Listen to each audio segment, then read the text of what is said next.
wa aklar riba, makan riba. Hidup adalah tolong menolong. Bahasa kerennya take and give katanya. Saling memberi dan saling menerima. Nabi mengajarkan man kuraba kurbatan min kurabid dunya karaballahu lahu kurbatan min kurabi yaumal qiyamah. Wallahu fi aunil abdi madamal abdu fi auni akhihi. Siapa yang meringankan beban dari beban-beban yang diderita seseorang di dalam kehidupan dunia, Allah akan meringankan bebannya daripada beban-beban yang harus dipikulnya di hari kiamat nanti. Wallahu fi aunil abdi madamal abdu fi auni akhihi. Allah senantiasa akan menolong seorang hamba selama hamba itu masih mau menolong saudaranya. Allah selalu akan menolong seorang hamba selama hamba itu masih mau menolong saudaranya.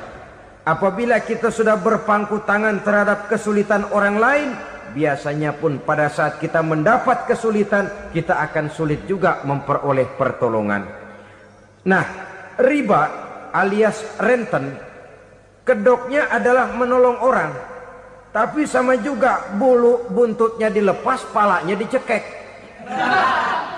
Menolong orang pada akhirnya menjadi beban bagi seseorang, dan memang mencari orang-orang yang berada dalam posisi kesulitan.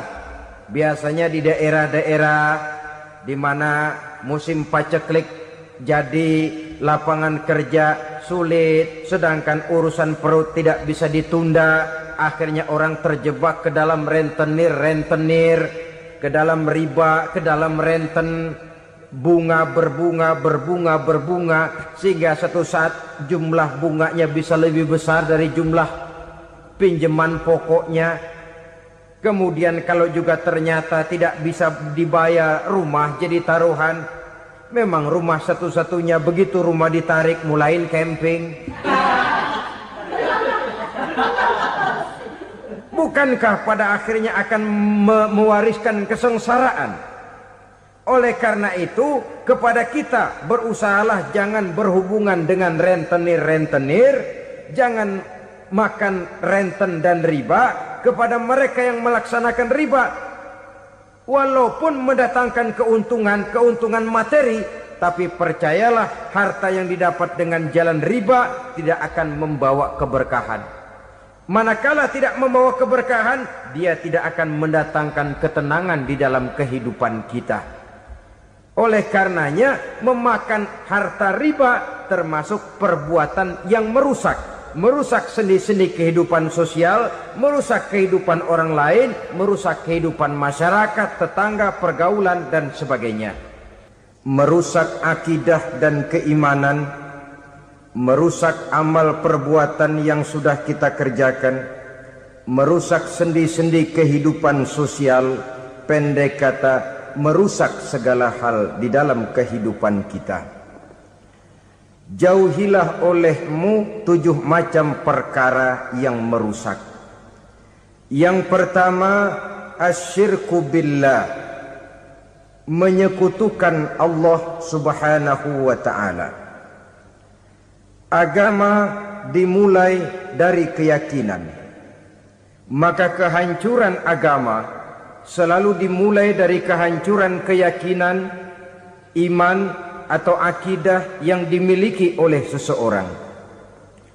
Dan untuk menghancurkan nilai-nilai iman yang kita miliki ini, orang rasanya tidak akan menghantam kita dengan peluru kendali. Orang tidak akan mengirimkan nuklir ke sini. Orang tidak juga akan mengirimkan satuan militernya ke sini. Untuk menghancurkan nilai-nilai iman, dibanjiri kita dengan paham-paham yang merusak dan mendangkalkan akidah. Baik ia bernama materialisme, baik ia bernama sekularisme, baik ia bernama banjirnya maksiat dan munkarat, baik ia bernama banjirnya peradaban dan kebudayaan yang menghancurkan moral daripada anak-anak kita. Sedikit demi sedikit melenturkan dan melunturkan nilai-nilai keimanan kita untuk kemudian pada waktunya nilai iman itu akan bertukar dan berganti menjadi nilai syirik kepada Allah Subhanahu wa ta'ala. Atau pada sisi lain menjadikan yang selain Allah sebagai tujuan akhir daripada kehidupan kita. Sedangkan kita sama-sama maklum bahwa di dalam pandangan agama Islam, dosa yang tidak berampun, dosa yang terbesar, termasuk dalam kategori bapak moyangnya dosa, tidak lain adalah syirik, yakni menyekutukan Allah Subhanahu wa ta'ala. Pola penghancuran iman ini memang berstrategi. Ditawarkan kita kepada paham materialisme, paham kebendaan, di mana otak menempati urutan sebagai ranking pertama, Tuhan jatuh pada urutan kedua. Lalu menyusul kepada paham sekularisme, Allah dipisahkan dari seluruh kegiatan hidup ini, untuk pada gilirannya menjadikan yang selain Allah sebagai tujuan akhir daripada seluruh kegiatan hidup kita. Oleh karenanya, kewajiban menjaga nilai-nilai iman ini merupakan kewajiban yang mulia tetapi berat, tidak hanya untuk kita, tetapi juga bagaimana mewariskannya kepada anak-anak kita, generasi yang akan datang. Orang-orang tua bijaksana yang diceritakan di dalam Al-Quran, kalau sudah berpikir tentang anak-anaknya, pertanyaan yang paling mereka risaukan ialah, ma ta'buduna min ba'di. Anakku, kalau pada satu saat aku, ayahmu sudah tidak ada lagi di dunia ini, meninggalkan kamu semua, ma ta'buduna min ba'di, apa yang akan kamu sembah nak? Jikalau sekarang ayahmu masih mau ke masjid, masih mau melakukan rukuk dan sujud, masih beribadah menyembah Allah Subhanahu wa ta'ala, kalau orang tuamu sudah tidak ada, ma ta'buduna min ba'di, masihkah engkau mau datang ke masjid? Masihkah engkau mau rukuk dan sujud? Masihkah engkau mau menyembah Allah Subhanahu wa ta'ala? Pertanyaan ini yang dipikirkan oleh Nabi Yakub kepada putra-putranya. Pertanyaan ini yang diteruskan oleh Nabi Ibrahim kepada anak-anaknya. Pertanyaan ini yang diwariskan oleh generasi ulama salafus saleh kepada para generasi berikutnya. Bagaimana kita generasi sekarang? Kita orang-orang tua sekarang bukan berfikir ma ta'buduna min ba'di, malah yang kita fikirkan ma ta'kuluna min ba'di. Kalau bapak tidak ada nanti kamu makan apa nak? Perkara kamu nyembah apa? Urusan nomor 18.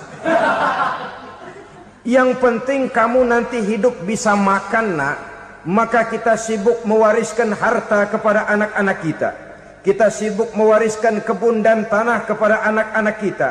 Kita sibuk mewariskan pabrik kepada anak-anak kita. Sementara kita lupa mewariskan intan yang paling mahal, mewariskan mutiara yang paling berharga, yaitu nilai iman kepada Allah Subhanahu wa ta'ala.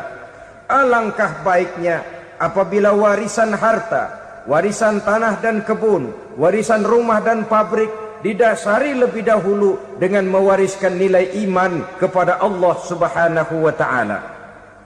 Sebagai orang-orang tua, kita boleh bersedih kalau anak kita tidak mengerti komputer. Kita boleh bersedih kalau anak kita tidak mengerti matematika. Kita boleh bersedih kalau anak kita tidak mengerti bahasa Inggris. Tapi sewajarnya lebih bersedihlah kita orang tua jikalau mempunyai anak yang tidak kenal Allah sebagai Tuhannya, yang kemudian tidak mau rukuk dan sujud kepada Allah Tuhannya. Itulah kemalangan yang paling malang bila kita meninggalkan generasi yang tidak bertauhid kepada Allah Subhanahu wa ta'ala. Betapapun anak kita tidak ngerti komputer, saudara, paling-paling kerugiannya cuma kerugian dunia. Masuk dia ke alam barzakh, munkar nakir tidak akan sempat tanya kau belajar komputer apa tidak. Kumpul dia di padang mahsyar, malaikat juga tidak akan tanya matematikamu nilainya berapa. Yang ditanya kau kenal Allah, kau rukuk dan sujud kepadanya, kau pernah datang ke masjid.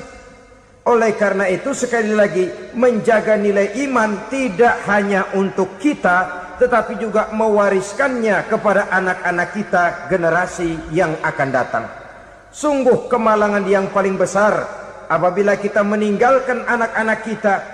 Mereka kita tinggalkan lemah ekonominya, itu tidak baik. Mereka kita tinggalkan lemah otaknya, itu pun akan membuat mereka tertinggal oleh yang lain. Tapi yang paling celaka, jikalau kita tinggalkan mereka dalam kondisi lemah imannya, rapuh akidahnya, tidak baik dan tidak betul keyakinan hidupnya. Oleh karena itu Nabi berpesan, jauhilah 7 perkara yang merusak. Yang pertama, syirik kepada Allah subhanahu wa ta'ala. Menyekutukan Allah baik dalam ucapan, dalam keyakinan, ataupun dalam perbuatan. Ini perkara pertama yang termasuk 7 perusak besar di dalam kehidupan. Kalau sudah jatuh kita ke lembah syirik, bagaimanapun banyak kebaikan yang kita kerjakan, berjiwa sosial, bertangan pemurah, gemar menolong orang lain, kalau memang dasarnya syirik, maka seluruh kebaikan kita akan hancur, tidak akan ada nilainya dalam pandangan Allah subhanahu wa ta'ala. Dalam pandangan manusia, mungkin kita dicatat sebagai orang sosial, gemar menolong orang lain, tidak berpangku tangan melihat orang yang mendapat kesulitan. Tapi oleh karena dasarnya syirik, dasarnya tidak mentauhidkan Allah, maka seluruh nilai kebaikan yang kita kerjakan tidak akan ada nilainya dalam pandangan Allah subhanahu wa ta'ala. Maka jagalah iman kita, jangan sampai dihinggapi penyakit syirik yang bagaimana kecilnya sekalipun. Sekali lagi, baik syirik dalam bentuk ucapan, syirik dalam bentuk keyakinan, sampai kepada syirik dalam bentuk perbuatan, kita berhindar kepada sifat-sifat yang sedemikian itu. Karena apa? Dalam satu ayat Quran Allah subhanahu wa ta'ala menjelaskan, innallaha la yaghfiru ayyushraka bih wa yaghfiru ma duna dzalika liman yasha. Allah tidak akan memberi ampun kepada orang-orang yang menyekutukannya, tapi Allah masih mau memberikan ampun kepada dosa-dosa yang selain itu bagi orang-orang yang dikehendakinya. Dosa selain syirik, apabila kita bertaubat, Allah masih mau mengampuni. Tapi kalau sudah jatuh ke tempat syirik, itu sudah dosa yang tidak berampun. Taubatnya tidak lain melepas syirik, kembali kepada tauhid, berkeyakinan bahwa hanya ada Allah subhanahu wa ta'ala, Tuhan satu-satunya, yang lam yalid walam yulad walam yakul lahu kufuwan ahad. Tidak beranak, tidak pula diperanakkan, dan tidak satupun yang dapat menyerupai Tuhan Allah subhanahu wa ta'ala. Saudara-saudara kaum muslimin rahimakumullah, bahwa kita di zaman sekarang memang tidak menyembah berhala, ya. Bahwa kita tidak berterang-terangan mengatakan Tuhan lebih dari satu, memang. Bahwa kita tidak berkeyakinan Tuhan itu punya anak atau diperanakkan, tentu. Tapi dalam perbuatan dan i'tiqad, kita kadang-kadang jatuh tanpa kita sadari ke tempat yang bernama syirik ini. Oleh karenanya, di zaman di mana teknologi makin canggih, di mana kemajuan pembangunan makin menjangkau berbagai aspek kehidupan, diperlukan keseimbangan antara kemajuan fisik material dengan kemajuan mental spiritual. Apabila tidak ada keseimbangan, yang terwujud tentulah kepincangan, yang diawali dengan pincangnya cara kita berpikir, sehingga pada akhirnya akan mengarah kepada pincangnya cara kita berbuat dan bertindak di dalam kehidupan kita. Oleh karena itu Nabi berpesan, jauhilah sifat syirik, karena syirik merupakan dosa yang teramat besar. Ini sifat merusak yang pertama. Yang kedua, kata Nabi, wasihra, jauhilah sihir. Sihir ini juga termasuk perkara yang merusak kehidupan. Kita semua sama-sama maklum bahwa sihir sebenarnya bukan persoalan baru. Sejak sebelum datang Islam, sihir itu sudah ada. Di zaman Yunani kuno, sihir ada. Di zaman Mesir kuno, di zaman Cina kuno, dan yang lain-lain yang serba kuno, sihir itu sudah ada. Bahkan para nabi pun, para rasul yang diutus oleh Allah Subhanahu wa ta'ala, senantiasa berhadapan dengan ahli-ahli sihir untuk menguji kebenaran dari misi yang mereka bawa. Sihir adalah perbuatan di luar kebiasaan yang bisa dikerjakan oleh ahlinya dengan bantuan jin atau setan. Hukum mempelajari sihir adalah haram, mengamalkannya lebih haram lagi. Sebab itu saudara-saudara, sihir merupakan perbuatan merusak yang harus kita jauhi. Ciri-ciri daripada perbuatan sihir, pertama, ia mengandung tipuan, bayangan khayal. Di zaman Nabi Musa misalnya, orang melihat tambang-tambang itu seperti ular. Nabi Musa melayangkan tongkatnya menjadi ular-ular besar yang memakan ular-ular kecil ciptaan tukang-tukang sihir Fir'aun tadi. Lalu sihir bisa terjadi dengan bantuan jin kafir atau setan.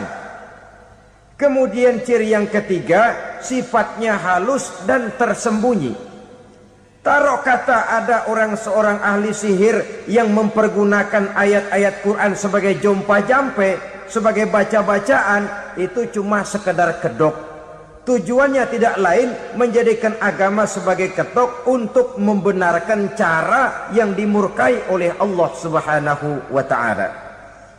Satu hadis yang diriwayatkan oleh Imam Bazar dan Tabrani, Nabi berpesan, "Laisa minna man tatayyara lahu au takahhana au tukuhhina lahu au sahira lahu." Tidak termasuk ke dalam golonganku, kata Nabi. Tidak termasuk umatku. Siapa mereka? Man tatayyara lahu, orang yang bertatoyur. Apa tatoyur itu? Dari kalimat toyaro, artinya terbang. Toir biasa diartikan dengan burung. Tatoyaro percaya kepada suara-suara burung. Man tatayyara lahu, mempercayai, meyakini dengan benar-benar kepada suara beburungan. Kan suka ada itu, nah bunyi burung tuh, maling liwat. Maling liwat. Burung bunyi, maling liwat. Itu termasuk tatayyara lahu, percaya kepada suara burung. Kan aneh kalau suara orang nggak dipercaya, suara burung malah dipercaya.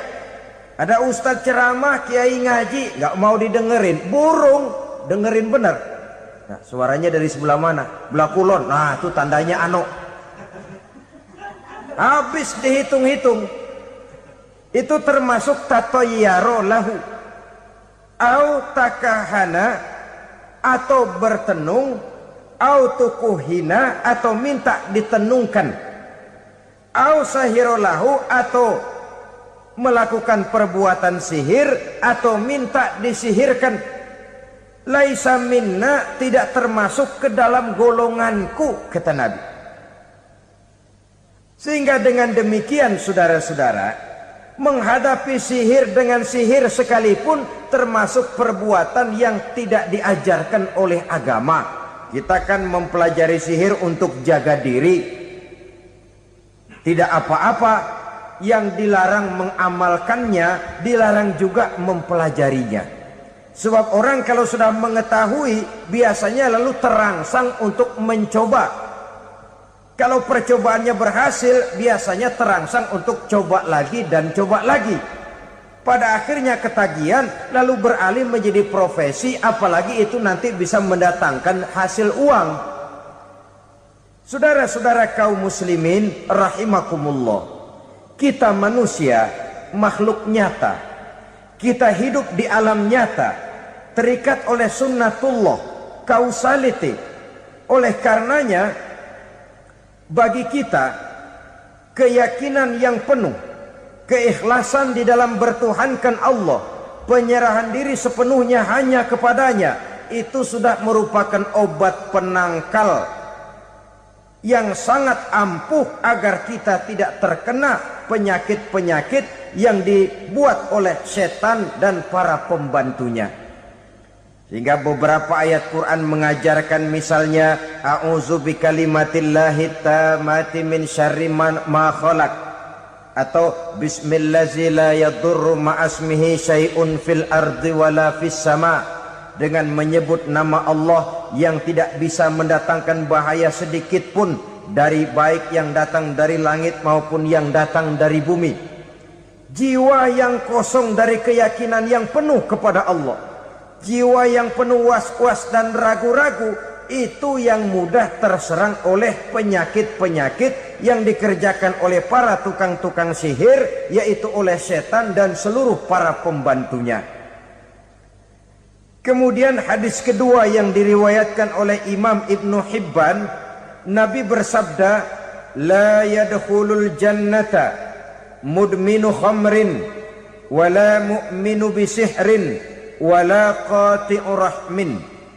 Tidak masuk surga. Ini Nabi yang bilang, tidak masuk surga. Siapa itu? Pertama, mudminu khamrin, orang yang berkekalan dalam mabuk.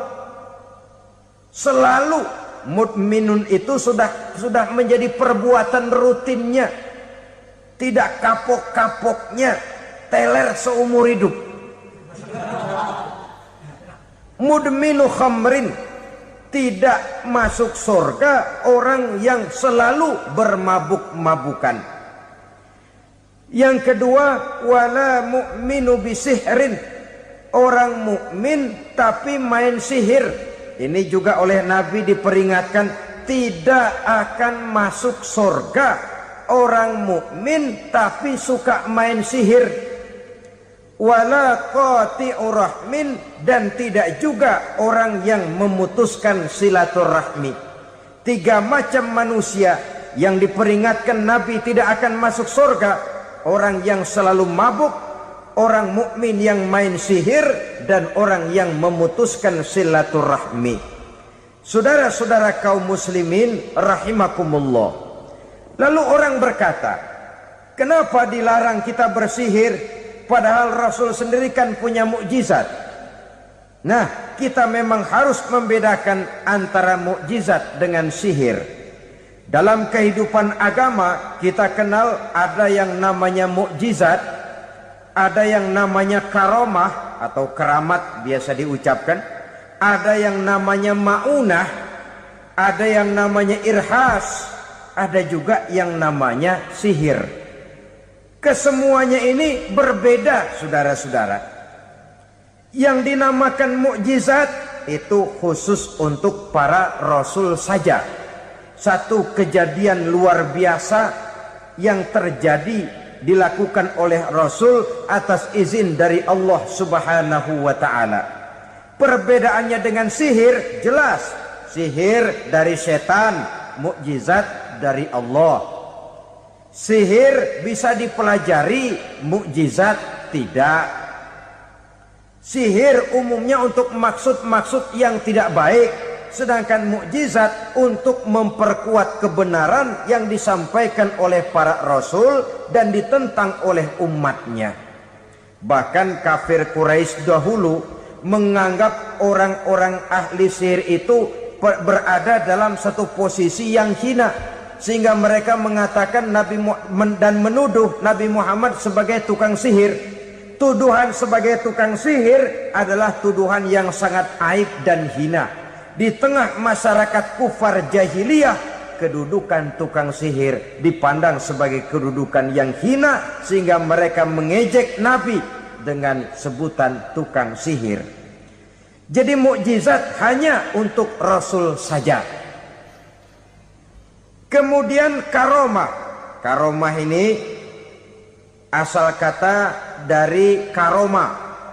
kehormatan, kemuliaan yang diberikan Allah kepada hamba-hambanya yang rajin mendekatkan diri kepadanya.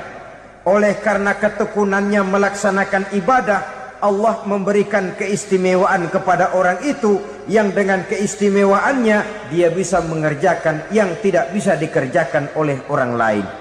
Karomah hanya bisa dicapai dengan prestasi ibadah. Kalau sihir mau ibadah apa enggak, asal dia belajar, bersatu dan berteman dengan setan, memenuhi persyaratan-persyaratan setan, biasanya lalu bisa. Sedangkan karomah tidak mungkin terwujud tanpa orang mendekatkan diri sedekat-dekatnya kepada Allah Subhanahu wa ta'ala. Maka kita lihat biasanya orang-orang yang punya ilmu sihir, mukanya rata-rata nggak enak dilihat. Kumuh, jauh dari air wudhu, jauh dari sujud kepada Allah, malah berteman dengan setan, menjadi pelayan-pelayannya setan. Saudara-saudara, adapun maunah, keistimewaan yang diberikan Allah kepada hamba-hambanya yang belum sampai kepada tingkat wali, tapi orang itu lebih banyak kebaikannya daripada kesalahannya. Umpamanya, saudara jalan bertiga di pinggir jalan, saudara ada pada posisi di tengah, lalu bertiga ini ketabrak mobil. Menurut perhitungan saudara mati lebih dahulu, tapi terjadi hal yang aneh, dua teman saudara mati, saudara malah cuma luka dan lecet sedikit saja. Apa itu? Kalau kita lebih banyak kebaikannya daripada kesalahannya, itu yang dinamakan maunah, pertolongan yang diberikan Allah kepada hamba-hambanya yang lebih banyak kebaikannya daripada kesalahannya. Sedangkan yang dinamakan irhas, kejadian luar biasa pada diri seseorang pada waktu dia masih kecil, yang menunjukkan tanda-tanda keistimewaannya. Itu umumnya pada para nabi pada usia kecilnya sudah ada irhas, tanda-tanda istimewa. Jelas baik mukjizat, karomah, maunah maupun irhas berbeda dengan sihir. Sihir ini jelas saja merupakan bantuan dan persekutuan antara manusia dengan setan. Padahal setan, kata Allah dalam Al-Quran, innahu lakum aduwwum mubin, sesungguhnya setan bagi kamu adalah musuh yang sangat jelas. Saudara-saudara kaum muslimin rahimakumullah, di zaman sekarang dalam menghadapi beban kehidupan yang makin pelik, menghadapi stres yang tidak kunjung selesai, menghadapi persoalan-persoalan yang teramat berat, orang sering mencari jalan keluar kepada hal-hal yang menurut pendapatnya bisa meringankan beban moralnya itu. Pergilah dia mencari sesuatu yang dapat meringankan bebannya. Dan tidak jarang yang jatuh ke pangkuan tukang-tukang tenung, ke pangkuan tukang-tukang sihir, yang mereka itu oleh Quran dijelaskan kazabal munajjimun walau sodaku. Tukang-tukang tenung, tukang-tukang sihir, mereka itu bohong walaupun benar. Maksudnya bohong walaupun benar, artinya kalau yang mereka kerjakan benar, itu sih kebenaran. Benar dengan kebenaran itu lain. Kebenaran, kebetulan bisa, tapi tidak untuk selalu. Apalagi kalau itu sudah membahayakan kehidupan orang lain. Jadi oleh karena itu Nabi berpesan, jauhilah daripada sihir. Kalau sudah jauhilah dari sihir, artinya ya jauhilah daripada mempelajarinya, jauhilah daripada bergaul dengan orang-orang yang ahli di bidang itu, karena dari pergaulan segalanya bisa menular. Baiklah saudara, ini yang kedua. Yang ketiga pesan Nabi, wa qatlan nafsil lati harramallahu illa bil haq, membunuh orang lain dengan cara yang tidak benar. membunuh orang yang diharamkan oleh Allah Subhanahu wa taala untuk melakukannya kecuali dengan alasan yang benar. Kita tahu Islam adalah agama damai. Sesuai dengan namanya, ia tidak dikembangkan dengan pedang dan kekerasan. Ia dikembangkan dengan keteladanan dan tuntunan moral. Oleh karena Islam bukan agama kekerasan, Islam pun tidak mementingkan dan mengajarkan kekerasan kecuali dengan alasan yang benar dan bisa dipertanggungjawabkan. Membunuh dengan sengaja, menghilangkan nyawa orang lain tanpa alasan yang bisa dibenarkan adalah merupakan dosa besar dan satu di antara 7 perkara yang bisa mendatangkan kerusakan dalam kehidupan dan yang hendaknya harus kita jauhi. Saudara-saudara kaum muslimin rahimakumullah, beberapa waktu yang lalu di sebuah kota kecil yang indah bernama New Auckland. Saudara tahu New Auckland? Itu dari Gunung Kidul masih ngidul lagi. Pernah diadakan satu seminar yang membicarakan bagaimana menyelamatkan masyarakat manusia dari bahaya Perang Dunia Ketiga. Diperkirakan kalau terjadi Perang Dunia Ketiga, manusia tidak akan tersisa. Sebab apa?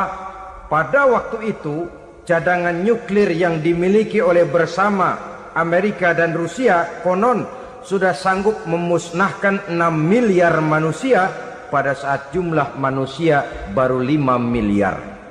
Jadi kelebihan nuklir dunia ini. Kalau terjadi Perang Dunia Ketiga, sulit manusia untuk tersisa. Maka dibahaslah di dalam seminar itu, wah, supaya tidak terjadi Perang Dunia Ketiga, maka perlombaan membuat senjata-senjata canggih, alat-alat pembunuh modern harus segera dibatasi. Dibahas, tidak mungkin kita membatasi perlombaan membuat senjata. Kenapa? Makin maju ilmu dan teknologi, makin canggih senjata yang ditemukan. Atom sudah meningkat menjadi nuklir, nuklir sudah meningkat menjadi neutron, dan kita tahu bom yang bernama neutron ini bom yang cukup membunuh tanpa perlu merusak. Artinya kalau dia diledakkan di kota kita ini, bangunan utuh, jembatan tidak ambruk, rumah-rumah tetap berdiri, tapi semua yang bernama hidup mati. Itu katanya lebih sopan dari bom atom. Sebab kalau si atom ini sudah membunuh, merusak pula. Neutron cukup membunuh saja tanpa perlu merusak. Jadi majunya senjata-senjata teknologi sebagai akibat yang logis dari kemajuan ilmu pengetahuan ini tidak bisa kita batasi. Dan memang sebenarnya yang bahaya bukan senjatanya, tapi manusia yang mengendalikan senjata itu. Mereka kembali kepada prinsip the man behind the gun. Bukan senjatanya yang bahaya, tapi manusia yang mengendalikan senjata itu yang bahaya. Walaupun senjatanya modern, katakanlah model M16 umpamanya, kalau yang mengendalikannya orang beriman, insya Allah aman. Tapi biar megang cuma senapan angin, kalau yang megang orang brutal, ngeri kita deket-deket. Apalagi kalau memang bukan ahlinya menggunakan senjata, bisa ngeker kaki kena jidat.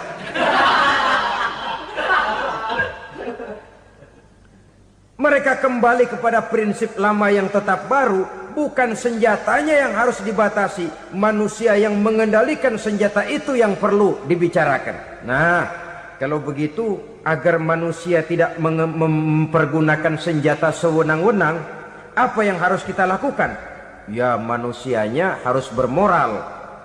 Ya, tapi moral yang mana? Di dunia ini banyak ajaran tentang moral. Itu pun mudah saja. Di sini kan kita undang saja ahli dari berbagai agama untuk membicarakan konsep perdamaian menurut agamanya masing-masing. Baik, setuju itu, setuju. Maka tampillah para ahli agama, mereka kembali kepada prinsip moral daripada konsep yang terkandung di dalam ajaran agama untuk menegakkan perdamaian.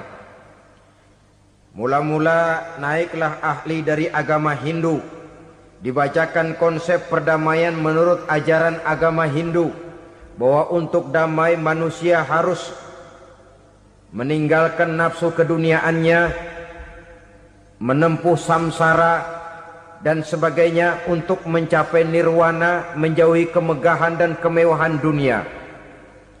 Ini lalu dibahas, rasanya juga tidak mungkin ini. Kemudian dari agama Nasrani, bahwa untuk damai manusia harus menciptakan sifat kasih sayang. Kalau ditampar pipi kiri, berikan pipi yang kanan. Kalau diberikan selendang, berikan baju. Nanti orang kasihan, lalu dia tidak akan nampar lagi. Ketika ini dibahas, ternyata rasanya pun tidak mungkin bisa diterima. Karena apa? Di zaman sekarang orang ditampar pipi kiri, dikasih pipi kanan. Bukan kasihan, gemes. Damai belum tentu, bonyok udah jelas.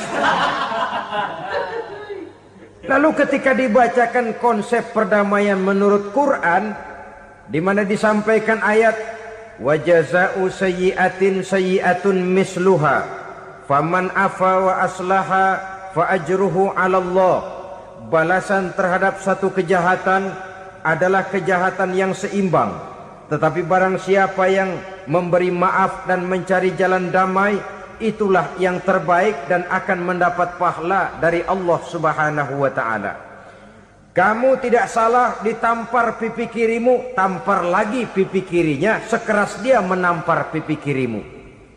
Nanti orang tidak mau menampar kita karena dia tahu kalau dia tampar kita, dia akan menderita tamparan sekeras dia menampar kita. Akan terjadilah prinsip saling hormat menghormati, tidak saling ganggu, tidak saling usil, tidak saling jahil. Atas dasar ini perdamaian bisa ditegakkan. Mereka bisa menerima konsep ini, tapi kemudian seminar ditutup tanpa satu keputusan resmi. Kenapa? Terus terang mereka kagum dengan konsep Islam, tapi sentimen lama terhadap nilai-nilai Islam telah menutup mata mereka untuk menerima kebenaran dari ajaran Al-Quranul Karim. Saudara-saudara kaum muslimin rahimakumullah, kembali kita kepada persoalan pokok. Roh adalah dari Allah. Dia akan kembali kepada Allah, milik mutlak dari Allah. Tidak pantas kita merampasnya dari orang lain. Tidak wajar kita menghilangkannya tanpa alasan yang dibenarkan oleh agama. Di zaman sekarang, akibat persaingan hidup yang makin tajam, lapangan kerja yang makin sulit, tensi ekonomi yang makin tinggi, atau karena nilai moral yang makin rendah, atau juga karena rapuhnya pegangan orang kepada agama, nyawa rasanya sudah sedemikian murahnya. Berbagai kasus membuat berdiri bulu roma kita. Ada mayit, ada manusia dipotong 6, dicincang macam kambing. Ada yang dipotong 5, ada yang dipotong 13, dikardusin, dibuang ke tempat sampah. Inna lillahi wa inna ilaihi raji'un. Gejala apa ini? Kanibalisme. Manusia sudah demikian sadisnya, manusia sudah sedemikian buasnya, sehingga sesama manusia diperlakukan seperti hewan. Padahal hewan sendiri belum pernah macan makan macan, bagaimanapun buasnya macan. Belum pernah serigala memakan serigala, bagaimanapun brutalnya serigala. Tetapi manusia makan manusia di zaman sekarang kadang jadi kenyataan dalam kehidupan kita.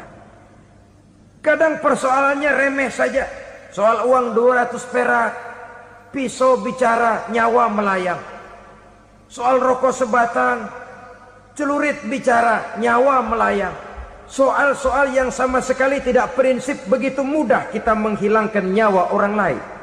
Padahal Nabi pernah memperingatkan, apabila dua orang muslim sudah berkelahi dan berbunuh-bunuhan, al-qatil wal maktul finnar, yang membunuh dan yang terbunuh dua-duanya neraka.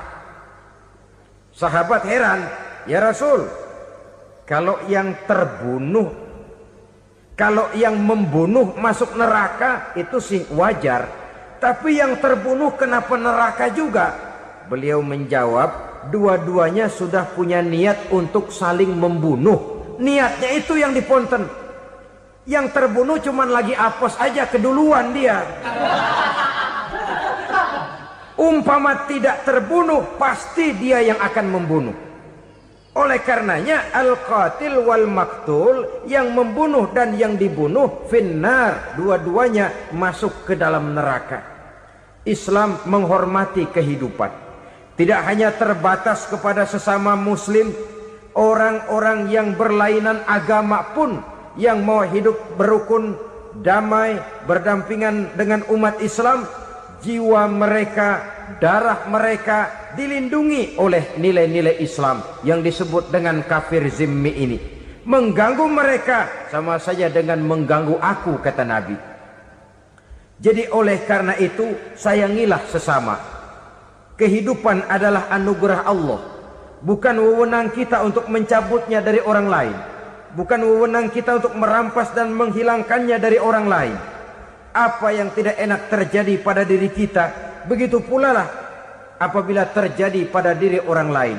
Sehingga Nabi mengatakan, la yu'minu ahadukum hatta yuhibba li akhihi ma yuhibbu li nafsihi. Belum dikatakan beriman seseorang kamu apabila dia belum mencintai saudaranya seperti ia mencintai dirinya sendiri. Apa yang enak dirasakan oleh orang lain, enak juga dirasakan oleh dia. Mengukur orang lain dengan diri sendiri. Kalau orang lain tanpa salah saya fitnah, kalau saya tanpa salah difitnah orang, enak apa enggak? Enggak, orang lain juga begitu. Kalau orang lain tanpa salah saya tempeleng kepalanya, enak apa tidak? Tidak. Orang lain juga begitu. Yang tidak enak terjadi pada diri kita, tentu tidak enak juga kalau terjadi pada orang lain.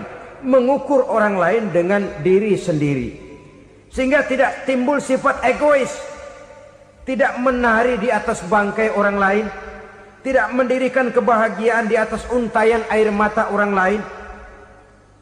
Sehingga dengan demikian saudara-saudara, dia bisa menghormati kehidupan, menghormati orang lain sebagaimana dia ingin dihormati.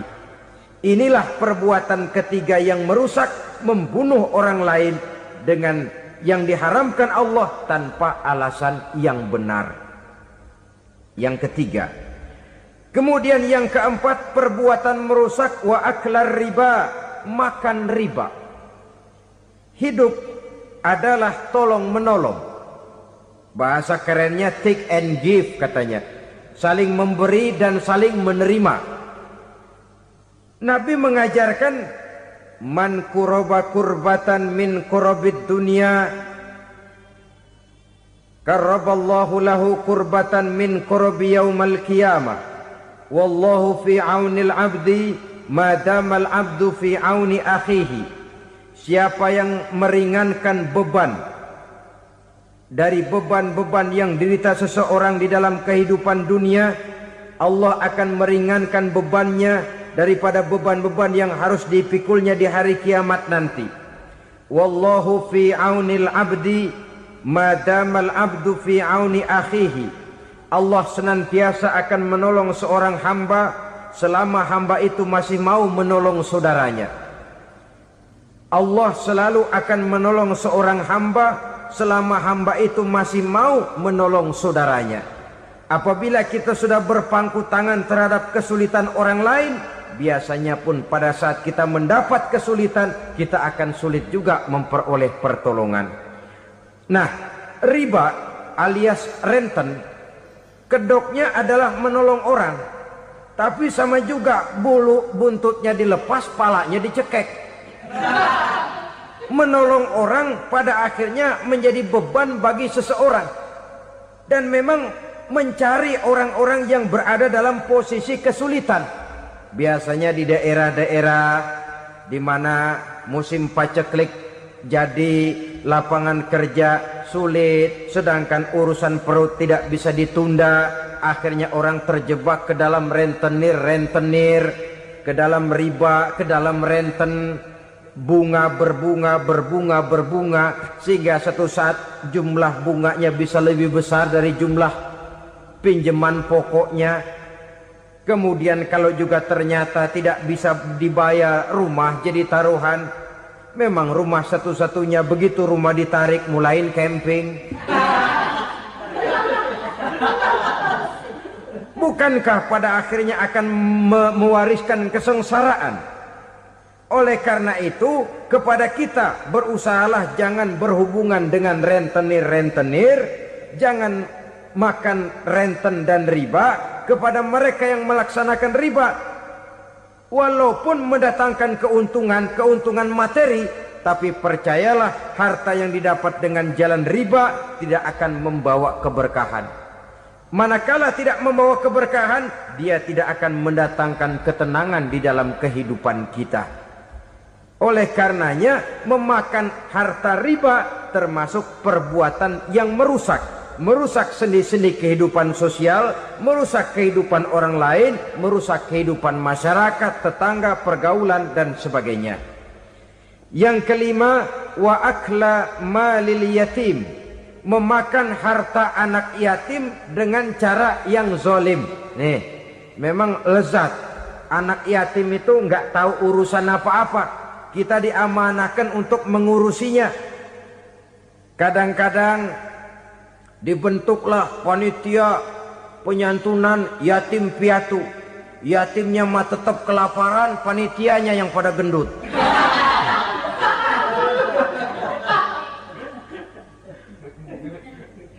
Padahal memakan harta anak yatim termasuk perbuatan dosa besar. Dan menjantuni yatim merupakan perbuatan mulia. Nabi mengatakan, ana wa kafilul yatim kahataini yaumal qiyamah. Aku dan orang-orang yang menyantuni anak yatim seperti dua jari ini pada hari kiamat nanti. Dekat sekali. Jikalau ingin di hari akhir nanti dekat dengan Rasul, bersahabatlah dengan anak-anak yatim. Jadilah pengurus anak-anak yatim. Bangunlah panti-panti asuhan yatim. Pada saat bapak ibunya meninggal, kitalah yang menjadi orang tuanya.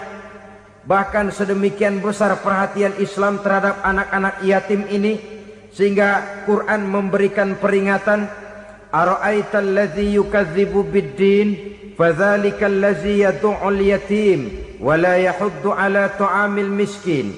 Tahukah kamu siapa orang yang mendustakan agama, beragama tapi dianggap dusta, solatnya dusta, puasanya dusta karena agamanya sudah berdusta.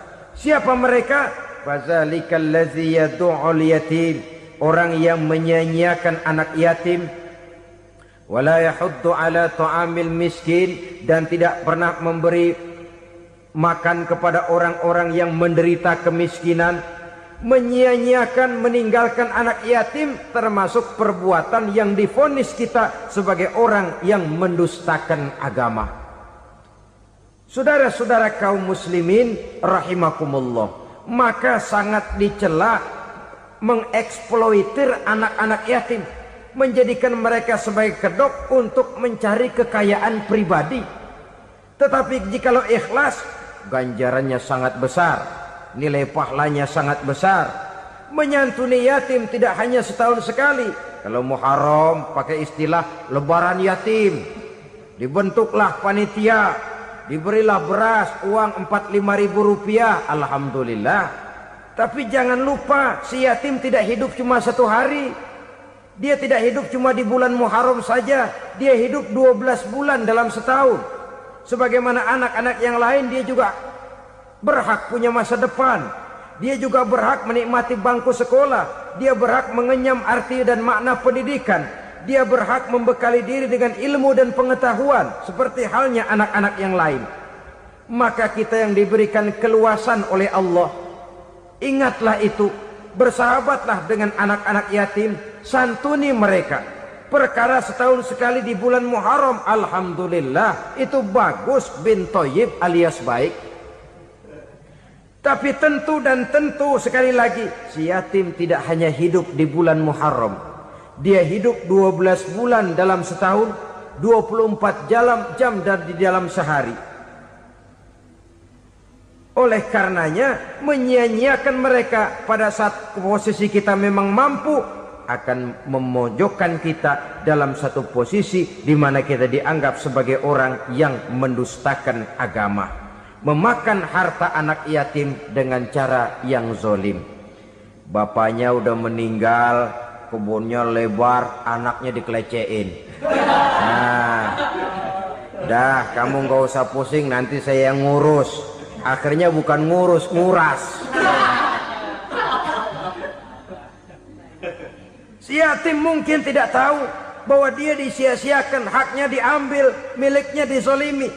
Tapi Allah yang akan membalasnya dengan seadil-adilnya. Maka makan harta anak yatim biasanya balasannya tokcer bin paten. Nggak banyak selang tempo itu, nggak percaya cobain dah. Nyobain aja kan nggak bayar, umpama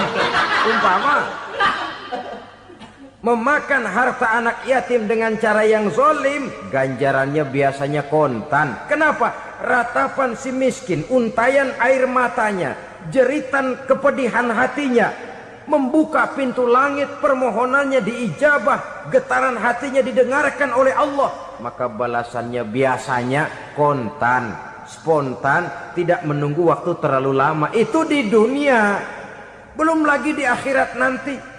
Bukankah dalam riwayat Mi'raj diceritakan Nabi melihat di neraka itu orang perutnya sebesar rumah. La haula wala quwata. Itu perut kayak rumah, bagaimana jalannya tuh orang. Dan memang gak jalan, diseret-seret oleh malaikat di neraka itu. Hancur perutnya, amburadul itu perut.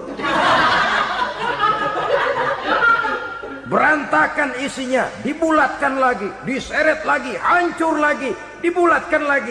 Sampai Nabi tanya, orang itu begitu berat siksanya kenapa ya Jibril? Itu Muhammad, waktu di dunia dulu rakus banget makan harta anak yatim. Begitu vonisnya, begitu menyedihkan nasibnya di akhirat. Tapi di dunia pun ketidakberkahan itu sudah membayangi kehidupannya. Oleh karena itu, kepada saudara-saudara yang mendapat titipan anak yatim, berbahagialah, karena semulia-mulia rumah adalah rumah yang di dalamnya ada anak yatim yang disantuni. Sehina-hina rumah adalah rumah di mana di dalamnya ada anak yatim yang disia-siakan. Begitu kata Nabi kita. Rumah yang paling mulia dalam pandangan Allah, rumah yang di dalamnya ada anak yatim yang disantuni. Rumah yang paling hina dalam pandangan Allah, rumah yang di dalamnya ada anak yatim yang nasibnya disia-siakan. Berbahagialah saudara apabila menjadi penyantun anak-anak yatim, pelindung mereka, sehingga mereka mempunyai masa depan sebagaimana anak-anak lainnya. Rasulullah sendiri sedemikian peka terhadap keadaan anak-anak yatim karena beliau sendiri memang mengalami. Umur 6 bulan dalam kandungan ibu, beliau sudah ditinggalkan oleh ayahnya.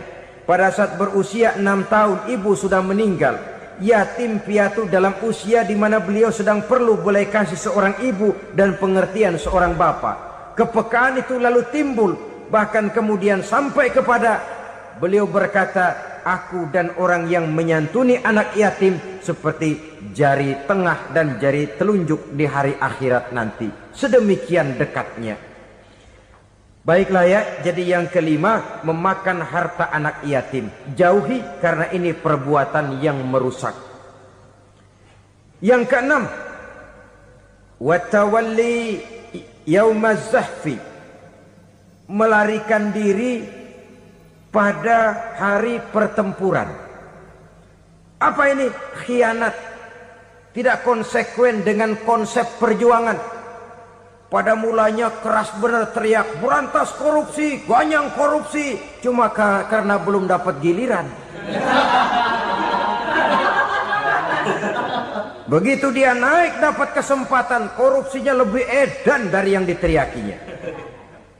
Ini termasuk tawalli yaumaz zahfi. berpaling pada hari peperangan. Di saat menghadapi musuh, kalau belum kelihatan musuh, teriaknya nyaring bener. Jangan takut, demi kebenaran sampai titik darah yang paling penghabisan. Musuh belum kelihatan. Begitu musuh sudah kelihatan, paling dulu lari ke belakang. Kalau diajak berjuang ada saja alasannya. Sehingga Quran memberikan peringatan kepada kita semua. Mengapa kamu ini berat? Kalau sudah diajak berjuang di jalan Allah, kakimu seperti terhunjam berakar di perut bumi. Berat untuk melangkah berjuang. Lari dari pertempuran tidak konsekuen dengan konsepsi perjuangan. Mau enaknya saja. Dalam kondisi yang sulit lalu berpangku tangan. Ini termasuk ciri munafik yang di dalam Al-Quran disindir dengan bahasa kullama adha'a lahum masyaufi wa iza azlama alaihim qamu. Waktu terang mereka jalan, giliran gelap mereka mandek. Artinya, maksudnya kalau giliran ada untungnya aja rame-rame teriak Islam. Tapi begitu diminta berjuang, dituntut berkorban, rame-rame mundur. Waktu dilihat di Islam ada untungnya, rame-rame teriak Islam. Pak, saya Islam banget, Pak. KTP saya Islam, Pak. Pokoknya Islam banget dah. Tapi ketika diminta berjuang, dituntut sedikit berkorban, rame-rame mengundurkan diri. Tahun 65 PKI berontak. Waduh, waktu itu jadi orang Islam untung itu. Nggak dikejar-kejar, aman. Masjid rame, masjid, mobil-mobil mewah parkir di depan musola dan masjid. Kenapa? Waktu itu asal udah ke masjid aman. Islam selamat, untung.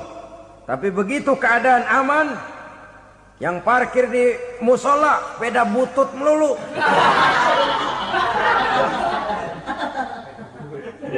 Waktu terang mereka jalan, waktu gelap mereka berhenti. Assalamualaikum warahmatullahi wabarakatuh. Alhamdulillahi rabbil alamin. Wa bihi nasta'inu ala umuri dunya waddin. Salatu wassalamu ala asyrafil anbiya wal mursalin. Sayyidina wa maulana Muhammadin wa ala alihi wa sahbihi ajma'in, amma ba'du. Pada pertemuan kali ini secara khusus kita akan membicarakan tentang puasa ini. Kita akan mulai dari yang pertama, puasa sunnah. Sebagaimana yang kita maklum, sunnah adalah satu perbuatan yang apabila kita kerjakan berpahala, tapi apabila kita tinggalkan tidak merupakan dosa. Hanya saja ia merupakan barometer dan ukuran daripada orang-orang yang cinta kepada sunnah itu sendiri. Ada banyak jenis puasa sunnah ini. Yang pertama, puasa sunnah di bulan Muharram. Rasulullah sallallahu alaihi wasallam bersabda, "Afdhalus siyami ba'da Ramadan syahrullahil Muharram, wa afdhalus salati ba'dal fardhah salatul lail." Diriwayatkan oleh Muslim dari Abi Hurairah. Puasa yang paling utama sesudah puasa Ramadan tidak lain adalah puasa di bulan Muharram. Dan solat yang paling afdol sesudah solat yang wajib adalah solat pada sepertiga malam yang akhir. Puasa di bulan Muharram merupakan puasa sunnah dan mempunyai nilai yang sangat besar dalam pandangan Allah Subhanahu wa ta'ala. Buat mereka yang mampu melaksanakan puasa sunnah di bulan Muharram ini, boleh melaksanakannya selama 10 hari. Hari yang pertama, boleh juga 3 hari saja, atau setidak-tidaknya 1 hari daripada bulan Muharram. Yang kedua, puasa 10 hari daripada bulan Zulhijjah. Karena bulan Zulhijjah ini memang termasuk bulan yang dimuliakan oleh Allah Subhanahu wa taala. Pertama, di sana ada hari Tarwiyah, ada hari Arafah, ada hari kurban, ada talbiyah, ada pelaksanaan haji dengan segala manasiknya. Maka puasa sunnah di bulan Zulhijjah merupakan amalan yang sangat utama dan besar pahalanya dalam pandangan Allah Azza wa Jalla. Sebagian ulama menjelaskan, man shoma hazihil ayyam akramahullahu bi asyri asya'in. Siapa orang yang melaksanakan ibadah puasa sunnah pada hari-hari 10 di bulan Zulhijjah ini, Allah Subhanahu wa taala akan memuliakannya dengan 10 macam perkara. Saudara, ini keuntungannya. Yang pertama, orang yang puasa di hari-hari 10 bulan Zulhijjah diberikan al-barakah fi umrihi, diberikan keberkahan pada umurnya. Setiap kita ingin memperoleh umur yang berkah. Umur yang berkah itu yang bagaimana? Apa yang jumlahnya panjang? Mungkin. Tetapi yang jelas, umur yang berkah ini adalah umur yang bisa dipertanggungjawabkan di hadapan Allah Subhanahu wa taala. Artinya, umur yang diisi penuh dengan kebajikan, umur yang diisi dengan segala macam kegiatan ibadah, dan umur yang dengan demikian sungguh pun kita sudah mati, jasad terkubur dalam tanah, nama kita akan tetap hidup, dikenal orang oleh karena kebajikan yang kita kerjakan. Saya kira akan lebih merupakan azab ketimbang nikmat kalau orang diberikan umur panjang tapi hanya untuk menumpuk-numpuk dosa saja. Kan lebih baik mana? Umur pendek banyak pahala, umur panjang banyak dosa. Lebih baik mana? Saya yakin yang paling baik tentu umur panjang banyak pahala. Paling sial umur pendek dosa melulu. Sudah diberikan umur pendek tidak seberapa, dosa berlipat ganda. Itu kalau orang kampung bilang tekor namanya. Rugi. Umur pendek hanya untuk menumpuk-numpuk dosa. Boleh jadi kalau umat-umat zaman dulu, saudara, mereka diberikan umur panjang. Nabi Adam, kita tahu Nabi Adam itu 2000 tahun umurnya. Nabi Nuh 950 tahun. Umatnya ya rata-rata segitu itu. Nah, kalau mereka misalnya punya umur 800 tahun, lalu 200 tahun mereka melakukan dosa, kan masih punya restan 600 tahun untuk taubat. Karena umurnya diberikan jatah panjang. Kita ini oleh Allah Subhanahu wa taala, umat Nabi Muhammad ini umurnya pendek-pendek. Kalau nyontoh Nabi 63 tahun saja. Kalau diberikan 70 tahun umur kita sekarang, itu sudah dapat jatah lebih 7 tahun. Alhamdulillah bahwa Allah memberikan saat-saat, waktu-waktu, tempat-tempat yang punya nilai istimewa, sehingga umur yang pendek ini bisa bernilai panjang, nilai ibadahnya bisa bernilai pahala seperti umat yang berumur panjang dahulu itu. Karena itu manfaatkan umur dengan baik, dan salah satu keberkahan daripada umur akan datang dengan melaksanakan ibadah puasa sunnah. Ini yang pertama. Yang kedua, az-ziyadatu fi malihi, berikan tambahan hartanya, menjadi orang kaya. Kaya apa? Kaya hati setidak-tidaknya. Karena dengan tekun dan rajin melaksanakan ibadah puasa yang segera tertanam dalam jiwa seseorang, merasakan cukup di dalam kehidupan.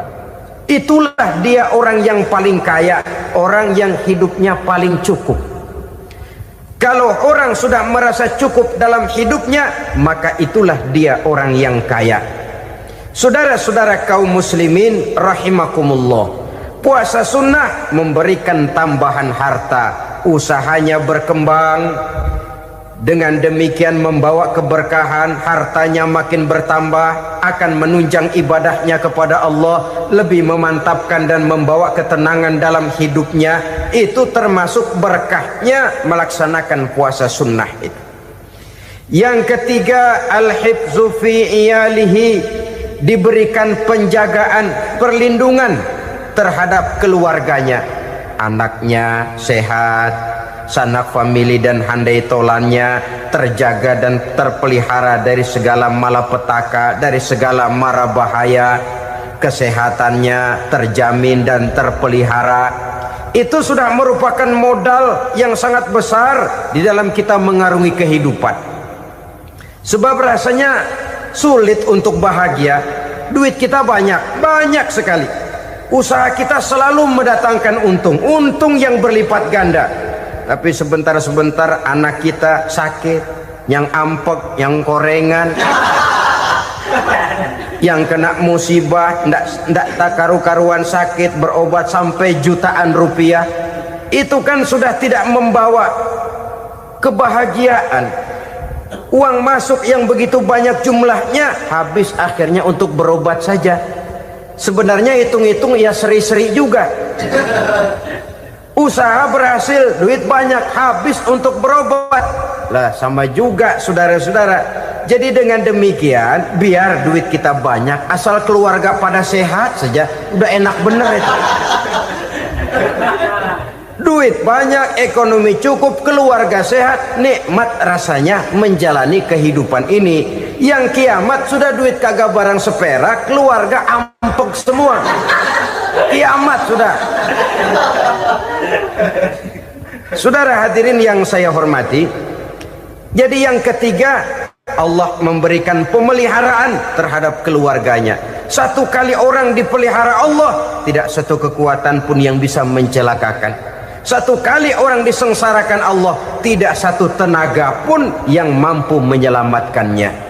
Itulah sebabnya perlindungan Allah, pemeliharaan Allah terhadap diri dan keluarga sangat kita perlukan di dalam kehidupan ini. Dengan melaksanakan ibadah puasa, kita mendekatkan diri kepada Allah. Dengan dekat kepada Allah, maka Allah pun dekat kepada kita. Sehingga dalam hadis qudsi dikatakan, ta'arraf ilallahi firraha ya'rifka fi syiddah. Ingatlah kepada Allah di waktu kamu senang, agar Allah ingat kepada kamu di waktu kamu susah. Yang kita laksanakan kadang-kadang sebaliknya. Waktu susah kita ingat Allah, waktu senang kita lupa Allah.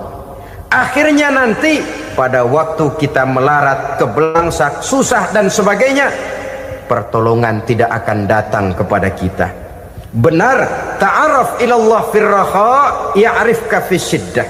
Ingatlah kepada Allah di waktu kamu susah, ingatlah kepada Allah di waktu kamu senang, agar Allah ingat kepadamu di waktu kamu mendapat kesusahan. Umumnya watak manusia memang kalau sudah dapat susah, ingat kepada Allah. Waktu duduk, waktu berbaring, sambil tidur, dalam segala keadaan Allah disebutnya, Allah dimintakan pertolongannya. Tapi dikala dia berada pada posisi di atas angin, merasa senang, bahagia, Allah terlupakan. Saudara-saudara kaum muslimin, itu yang ketiga. Yang keempat, at-takfiru li sayyiatihi. Orang yang melaksanakan puasa sunnah itu diampuni segala dosa dan kesalahan yang telah dilakukannya. Dan yang kelima, at-tad'ifu li hasanatihi, diberikan balasan yang berlipat ganda dari segala kebaikan yang dikerjakannya. Satu berbalas 7, 7 bisa berbalas 10, 10 masih berbalas 100, masih ditambah dengan wallahu yudha'ifu liman yasha. Allah melipat gandakan pahala orang-orang yang dikehendakinya. Maka carilah satu kebaikan yang apabila kita kerjakan, dosa akan dihapus dan nilai pahalanya menjadi berlipat ganda. Satu kali kita bekerja, 2-3 pulau bisa kita raih dan kita jangkau. Yang keenam, orang yang melaksanakan puasa sunnah di bulan Zulhijjah, at-tashil li sakarati mautihi, diberikan kemudahan pada saat menghadapi sakaratul maut. Maut a mysterious problem. Dia adalah pintu yang setiap orang pasti akan memasukinya. Bahwa mati adalah mati, itu semua kita tahu. Tapi hakikat orang pada saat menghadapi mati itu kan berbeda-beda. Ada yang matinya itu gampang sekali, persis orang tidur saja, tidak nampak gelisah, tidak bikin susah yang hidup, tidak gelimpangan di tempat tidur, persis seperti orang mau tidur saja. Ada yang sulit sekali menghadapi sakaratul maut, gelimpangan di tempat tidur, bikin bingung orang yang nunggu. Kadang-kadang seperti kerbau digorok lehernya. Saudara-saudara, sulit menghadapi sakaratul maut. Oleh karena itu Rasulullah sallallahu alaihi wasallam sering beliau itu kalau berdoa membaca Allahumma hawwin alayya fi sakaratil maut. Ya Allah, mudahkan saya di dalam menghadapi sakaratul maut. Rasulullah saja, saudara, orang yang ibadahnya paling banyak, orang yang hatinya paling bersih, orang yang akhlaknya paling luhur, masih berdoa semacam ini, mohon dimudahkan oleh Allah agar mudah menghadapi sakaratul maut. Apalagi kita, terus terang kita ini paling-paling kelas muhtalid, bangsa sama pahala mau sama dosa doyan. Lebih perlu lagi menghadapi sakaratul maut, sehingga apabila malaikat maut datang menjemput nyawa kita, dimudahkan, jangan dibikin sulit, supaya mudah. Jadilah orang baik-baik. Biasanya kalau banyak yang mati, malaikat maut juga kali main-mainin dulu tuh orang, kutak-katik, ditakut-takutin dan segala macam. Saudara hadirin yang saya hormati, maka menghadapi sakaratul maut ini merupakan kunci. Apakah seseorang bisa husnul khatimah atau bisa su'ul khatimah? Salah satu jalan untuk memudahkan diri menghadapi sakaratul maut, melaksanakan puasa sunnah di bulan Zulhijjah ini. Yang ketujuh, ad-diya'u li zulumati qabrihi, diberikan terang di alam kuburnya. Kubur, saudara tahu, saudara tentu sering lihat orang dimasukkan ke liang lahat, ditutup dengan papan, dinding ari kata kita di kampung, lalu diuruk lagi dengan tanah. Dalamnya liang lahat, gelapnya liang lahat, gelapnya diuruk dengan tanah, gelapnya di dalam kubur, tiga gelap yang menjadi satu. Bapak moyangnya gelap.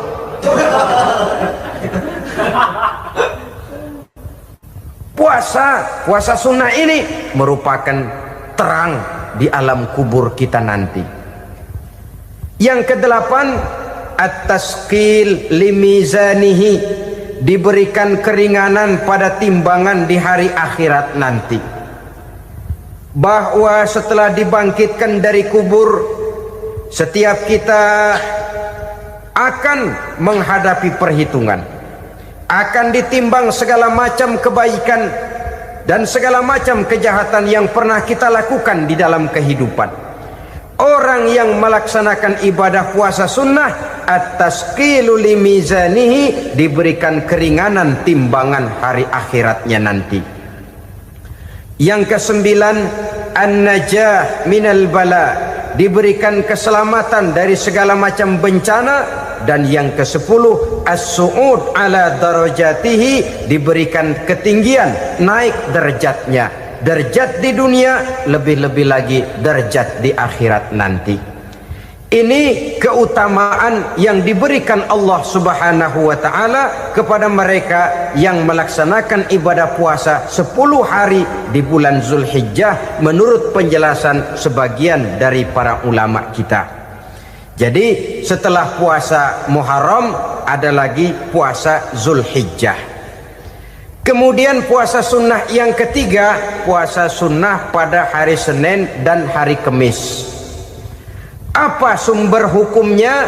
Diriwayatkan oleh Imam Muslim dari Abi Qatadah, Rasulullah Shallallahu Alaihi Wasallam ditanya tentang puasa pada hari Senin. Kenapa Rasul melakukan itu? Beliau menjawab, zalika yaumu wulidtu fihi wa yaumu bu'istu au unzila alayya fihi. Hari Senin itu adalah hari di mana aku dilahirkan dan hari di mana aku dibangkitkan. Wahyu pertama turun kepadaku pun pada hari itu. Maka sunnah melaksanakan puasa pada hari itu.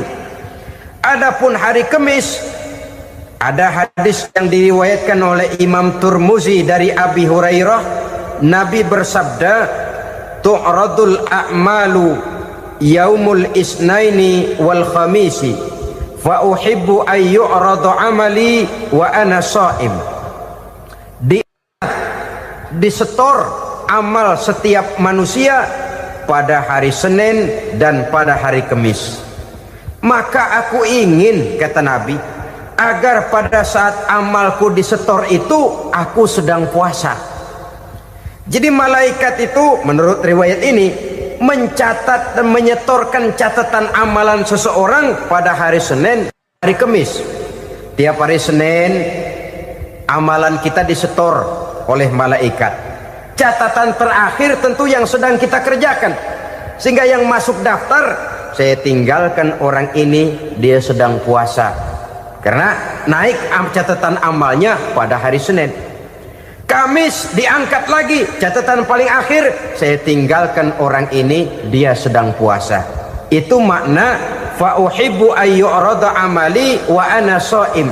Aku senang kalau pada saat amalku disetor, catatan paling akhir aku lagi puasa.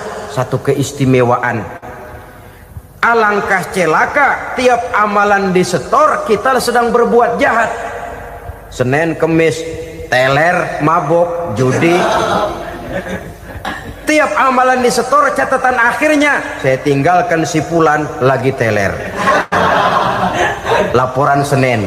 Kamis laporan lagi, saya tinggalkan si fulan lagi mirit kartu. Saudara hadirin yang saya muliakan, alangkah jeleknya catatan kita. Oleh karena itu sunnah puasa pada hari Senin dan hari Kamis. Ini amalan sunnah, saudara-saudara.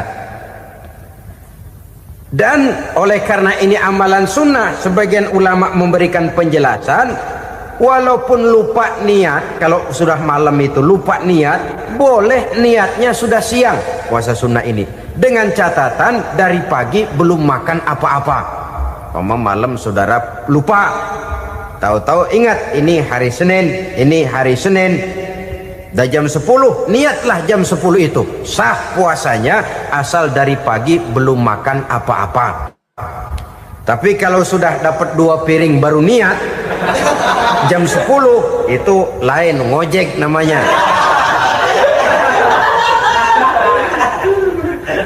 Jadi puasa sunnah yang ketiga, puasa pada hari Senin dan hari Kamis. Yang keempat, puasa jenis sunnah yang keempat, puasa 6 hari di bulan Syawal.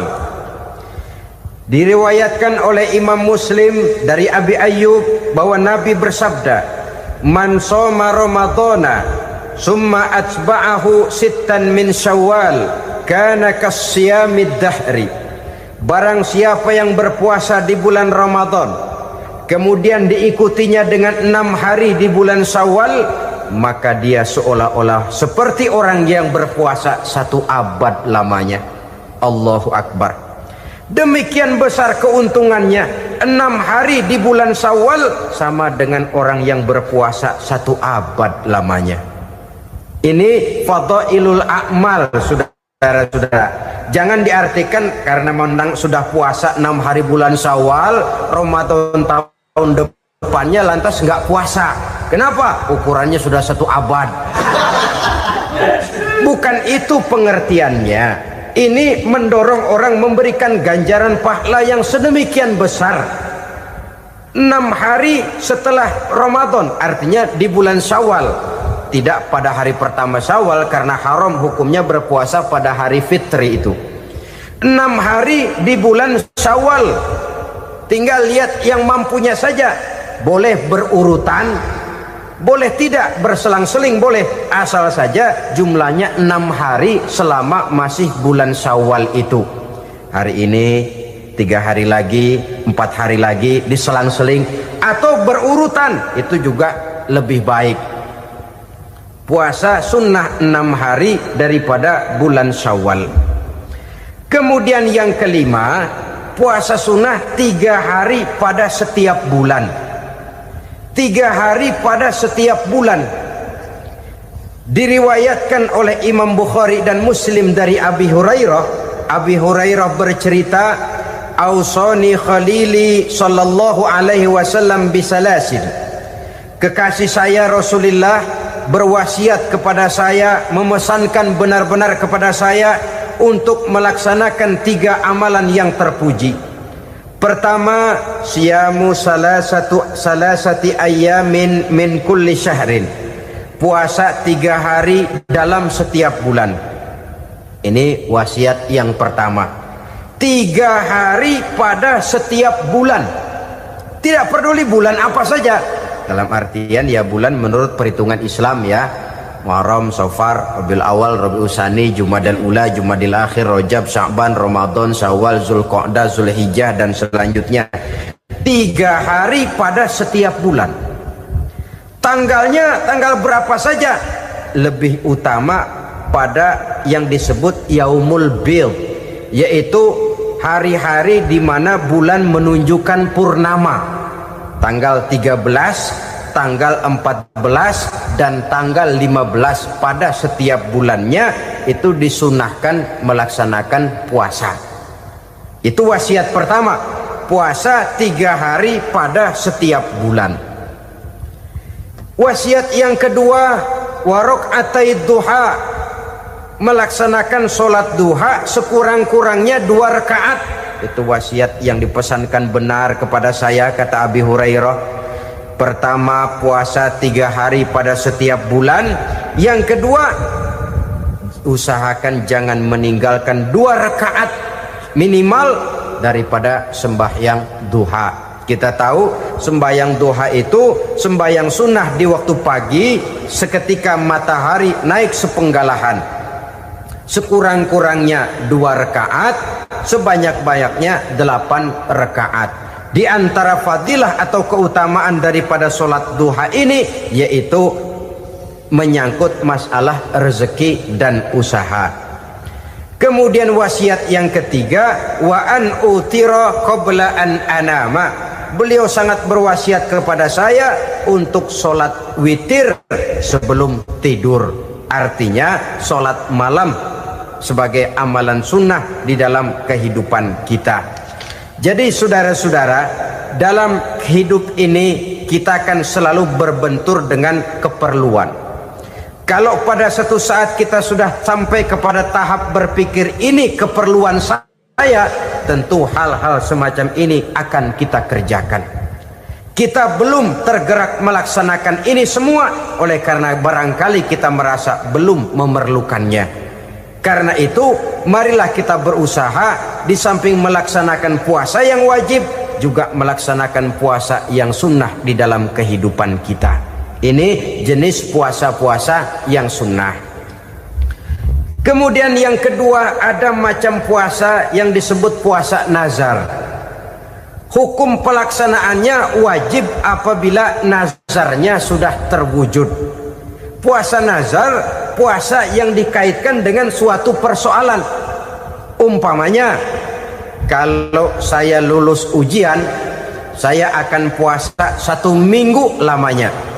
Begitu ujiannya ternyata lulus, dia wajib bayar nazarnya. Puasa 7 hari, tidak lagi sunnah tapi wajib karena dia nazarkan. Asal saja tidak sah nazar kepada yang makruh apalagi kepada yang haram. Umpamanya nazar kalau tembus 6 nomor mau puasa 3 hari. Itu nazar semacam itu bukan saja tidak sah tapi haram hukumnya. Tidak boleh nazar kepada yang makruh, apalagi kepada yang haram. Jadi apabila maksud yang sudah kita niatkan tercapai, wajiblah nazar itu dibayar, yaitu kalau nazarnya sunnah, melaksanakan ibadah puasa.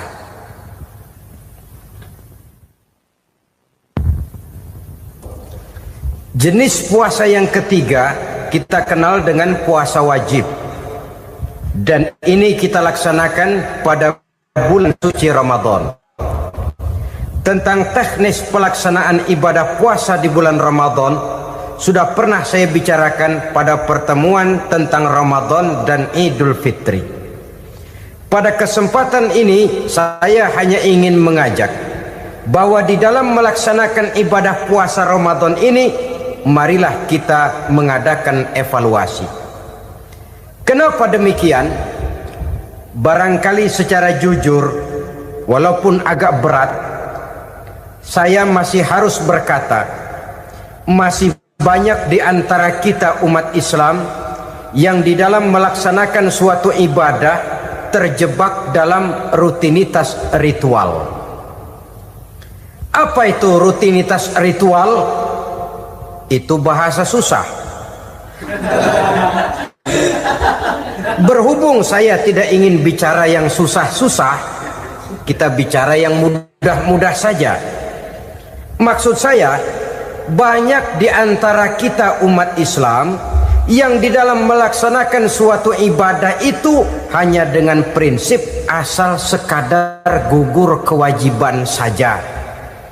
Akibatnya, sampai sejauh mana ibadah itu berhasil membentuk kepribadian diri kita, kita jarang mengadakan evaluasi dan penilaian. Sholat yang penting gugur kewajiban, puasa yang penting sudah gugur kewajiban, haji yang penting sudah gugur kewajiban. Maka jangan heran kalau itu yang jadi prinsip, ibadah lantas tidak punya dampak dalam membentuk kepribadian diri. Banyak orang yang rajin sholat tapi munkarnya jalan terus, sampai kadang-kadang kita bingung, yang sembahyang dia, yang nyolong dia. Puasanya kelihatannya tekun tapi tidak punya kepekaan sosial. Sama yatim piatu bersifat masa bodoh, sama fakir miskin malah gemes. Tidak lantas tumbuh kepekaan sosial walaupun dia sudah ikut merasakan tidak enaknya lapar dan haus. Ada juga yang sudah haji 4-5 kali mondar-mandir Jakarta Mekah, tapi gaya hidupnya tetap seperti katak di kolong tempurung, picik, sempit pandangan, dangkal hati, tidak terbuka walaupun sudah melihat Islam dalam skala internasional.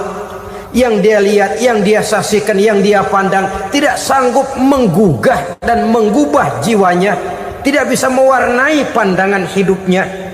Inilah akibatnya kalau ibadah hanya dikerjakan dengan prinsip asal sekadar gugur kewajiban.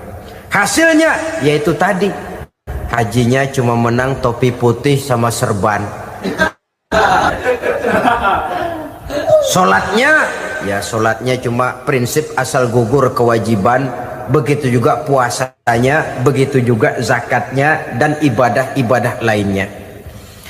Bukan tanpa satu maksud, jikalau Allah Subhanahu wa ta'ala memerintahkan kita melaksanakan ibadah puasa di bulan suci Ramadan, bahkan maksud itu sangat pada penghujung ayat yang memerintahkan kita puasa. Ya ayyuhallazina amanu kutiba alaikumus syiyam kama kutiba alal ladzina min qablikum la'allakum tattaqun. Orang yang beriman, diwajibkan atas kamu berpuasa, telah diwajibkan juga kepada orang-orang yang sebelum kamu, la'allakum tattaqun, agar kamu dengan puasa itu menjadi manusia yang bertakwa kepada Allah Subhanahu wa ta'ala. Dengan kata lain, berhasil atau tidak puasa Ramadan kita ini akan nampak takwa kita meningkat atau tidak setelah kita melaksanakan ibadah puasa. Sehingga kalau orang mengatakan Ramadan itu merupakan month of training, bulan latihan, keluar latihan tentu harus semakin naik dan baik gaya kehidupan kita. Jadi tujuan utama daripada pelaksanaan ibadah puasa adalah untuk membentuk manusia yang bertakwa. Nah, takwa itu kata Imam Qusairi hurufnya ada 4. Ta, qaf, wawu, ya. Masing-masing huruf ini simbol dari pribadi orang yang bertakwa, bina dan dibentuk oleh pelaksanaan puasanya. Mari kita lihat.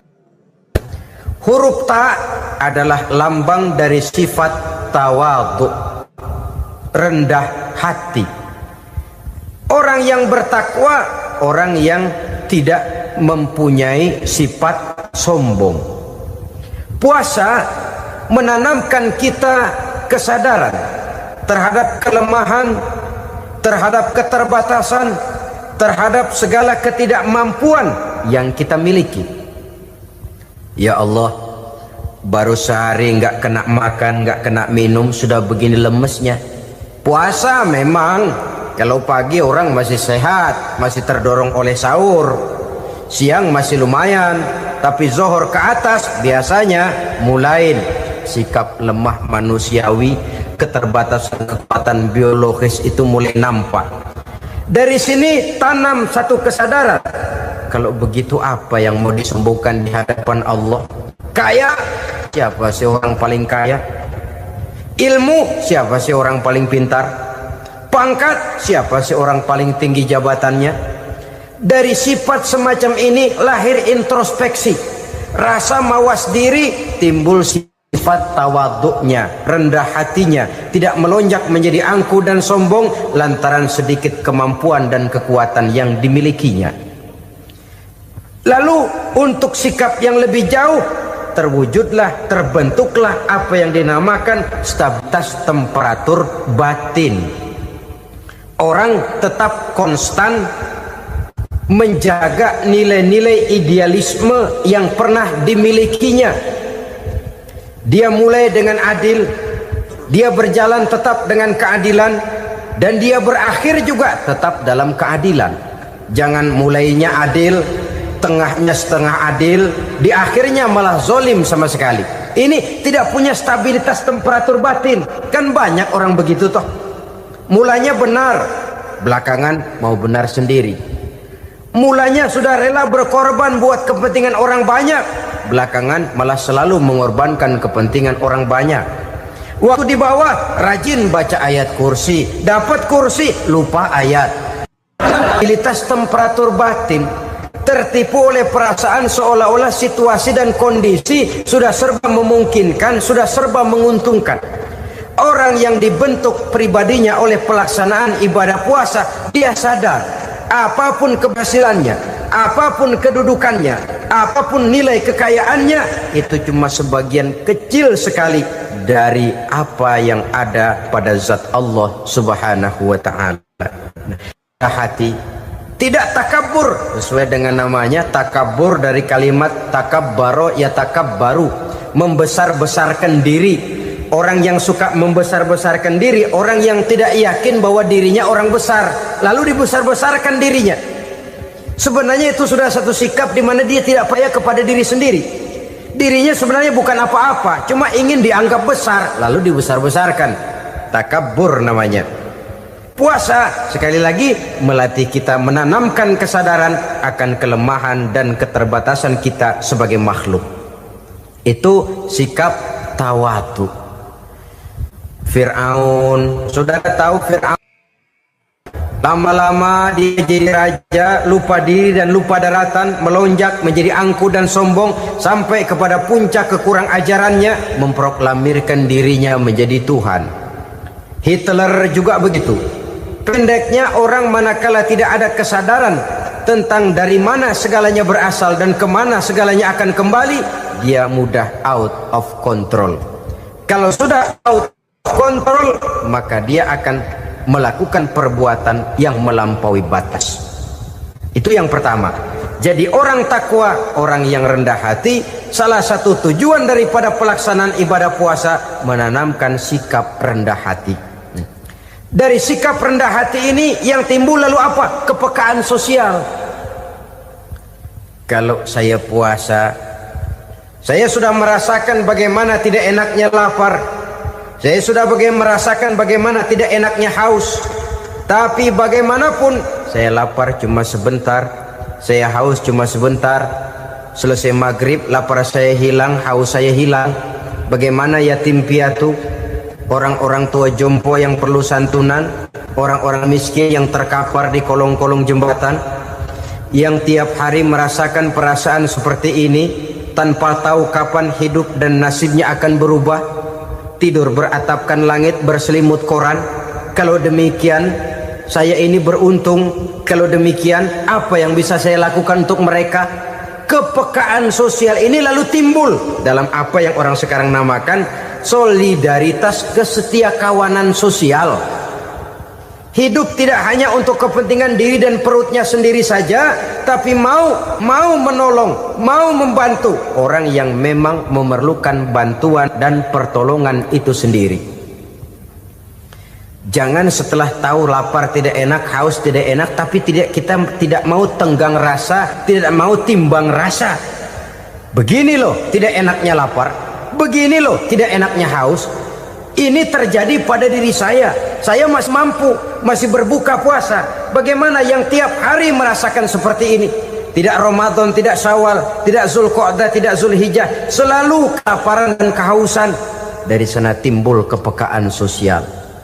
Lalu lahirlah sikap pemurah, dermawan, mau menoleh ke kiri dan ke kanan. Bahkan Al-Quran itu sampai mengancam betul.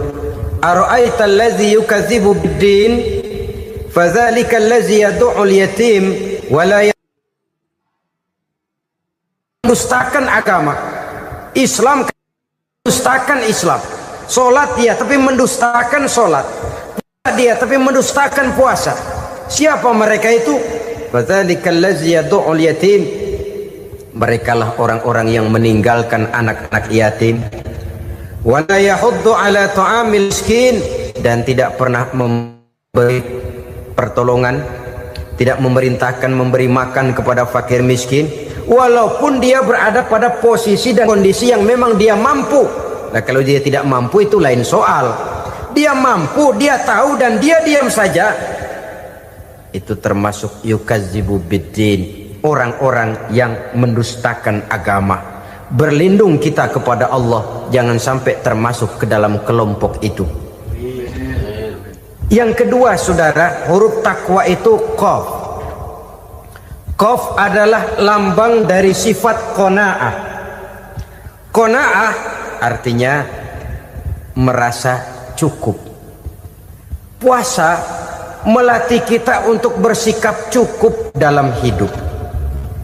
Kalau kita perturutkan menjelang saat berbuka, menunggu waktu berbuka, istilah orang di Jawa Barat ngabuburit katanya, kita menunggu saat berbuka, segalanya saja ingin kita beli, segalanya saja ingin kita minum, semuanya saja ingin kita makan, sebab nafsu sudah begitu berupa. Perut sudah sedemikian lapar, kerongkong sudah sedemikian haus, rasanya semuanya saja ingin kita telan.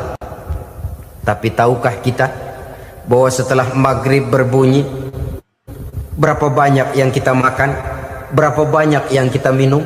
Sesuaikah dengan keinginan kita tadi siang? Tadi siang semuanya ingin kita makan, tadi siang semuanya ingin kita minum. Setelah berbuka, berapa banyak yang kita makan, berapa banyak yang kita minum? Itulah kehidupan. Segalanya ingin kita kuasai, segalanya ingin kita punyai, tapi berapa sih yang benar-benar kita perlukan? Maka orang kaya adalah orang yang hidupnya cukup. Orang miskin hakikat yang selalu merasa kurang. Bagaimanapun besar rumah, banyak uang kita, berpuluh kendaraan kita, kalau hidup selalu merasa kurang, itu artinya kita masih miskin. Maka jikalau ingin menjadi orang kaya, kuncinya hakikatnya cuma satu, hati kita merasa cukup dengan yang diberikan Allah, bersyukur atas segala nikmatnya, dan dengan syukur itu, nikmat itu akan ditambah oleh Allah Subhanahu wa ta'ala. Puasa menimbulkan sifat qanaah, dan qanaah adalah watak daripada orang-orang yang bertakwa kepada Allah Subhanahu wa ta'ala. Persis seperti orang minum air laut, makin diminum makin haus, makin diminum makin kering tenggorokan. Begitulah orang berhadapan dengan materi. Tadinya dia akan senang kalau dia merasa punya tanah ratusan hektar. Sudah ratusan hektar tidak cukup, ngelamun lagi, alangkah nikmatnya kalau bisa beli gunung.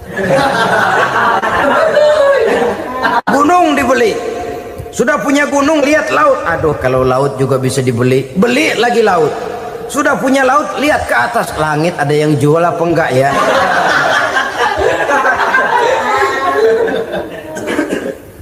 Seperti orang berhadapan dengan air laut yang makin diminum makin membuat kita haus dan makin kering tenggorokan ini. Maka itu harus dihentikan. Sikap untuk menghentikan itu tidak lain adalah dengan sifat qanaah itu tadi, merasa cukup dengan apa yang diberikan Allah, mensyukuri nikmatnya. Itu yang kedua. Yang ketiga, pada kalimat takwa ada huruf wawu. Wawu adalah simbol dari sifat wara dengan ain. Wara, orang yang terpelihara dirinya baik dari yang syubhat, lebih-lebih dari yang haram. Syubhat, saudara tahu, barang yang remeng-remeng. Tapi sungguh pun remeng-remeng, kira-kira prosentasenya 70-30. 70% haram, 30% kemungkinan halalnya. Maka yang syubhat lebih baik dijauhi daripada diambil. Orang yang punya kepribadian wara, dirinya terpelihara, jangankan dari yang haram, dari yang syubhat saja dia sanggup menjaga dan memelihara dirinya.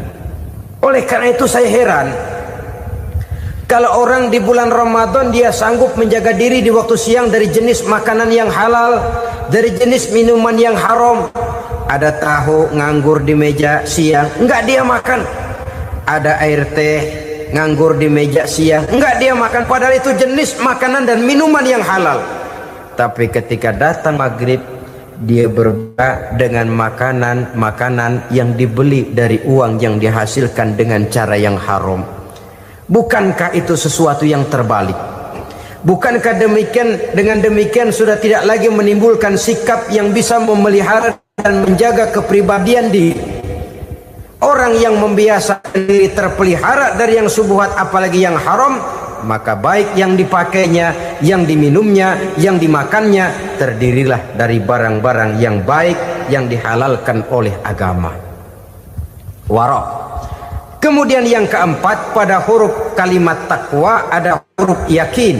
Huruf ya simbol dari sifat yakin. Orang yang puasa dibentuk kepribadiannya mempunyai satu keyakinan yang tangguh, dan keyakinan adalah ciri daripada orang yang takwa. Kita lihat yang dipanggil melaksanakan ibadah puasa ini kan iman, karena memang sulit untuk melaksanakan puasa kalau tidak iman yang jadi dasar. Setidaknya seperti sudah pernah saya sampaikan, ibadah puasa ini memang sulit terkena penyakit show. Kalau kita sholat barangkali terangsang karena kelihatan orang lain. Kalau kita pergi haji mungkin jadi sugesti karena orang banyak tahu. Kalau kita bayar kita jadi terangsang karena banyak orang lihat. Tapi kalau sudah puasa, puasa itu kan yang tahu cuma kita dan Allah saja. Ya kita sholat, orang lain lihat, kita jadi rada semangat. Kita pergi haji, orang lain banyak ngantar, kita semangat. Kita bayar zakat, orang lain banyak saksikan, kita bersemangat. Tapi kita puasa, siapa yang mau nyaksiin kita puasa? Siapa yang mau memuji kita puasa? Siapa yang mau menyanjung kita puasa, itu cuma urusan kita dan Allah. Oleh karenanya, dasar daripada pelaksanaan ibadah yang haus mencekik tenggorokan, segalanya jadi nikmatan. Tidak ada kerja yang lebih indah selain kerja yang didasarkan kepada satu keyakinan bahwa yang kita kerjakan itu adalah sesuatu yang benar. Dalam hal ini, sesuatu yang diperintahkan oleh Allah Subhanahu wa Ta'ala kepada kita.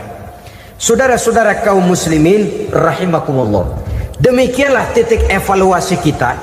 Jangan berpuasa hanya dengan prinsip asal sekadar menggugurkan kewajiban saja, yang akan berakibat Ramadan tahun ini berakhir begitu, Ramadan terjebak menjalani rutinitas ritualnya saja.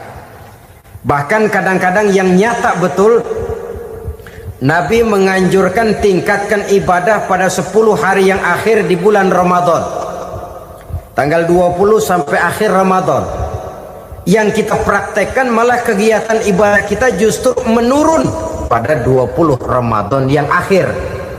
Coba lihat 20 Ramadan ke atas, itu pasukan tarawih paling kelas 60-70 tahun ke atas.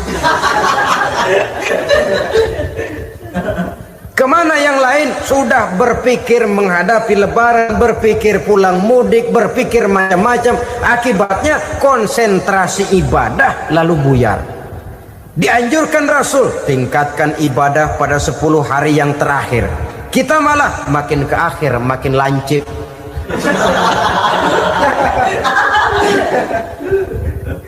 Saudara-saudara kaum muslimin rahimakumullah, kita terjebak oleh sesuatu yang sementara, oleh sesuatu yang bersifat kulit, lalu meninggalkan isinya. Padahal jikalau kita tidak mengisi Ramadan dengan kegiatan ibadah, berarti kita tidak keluar dari Ramadan dengan jiwa yang baru, yang sudah ditempa oleh pengalaman ibadah di bulan Ramadan. Artinya kita tidak kembali kepada fitrah, kesucian seperti saat kita dilahirkan. Lalu kalau kita tidak kembali kepada fitrah, apa yang mau kita rayakan pada Idul Fitri itu? Di mana letak kegembiraan kita? Di mana letak kebahagiaan hati?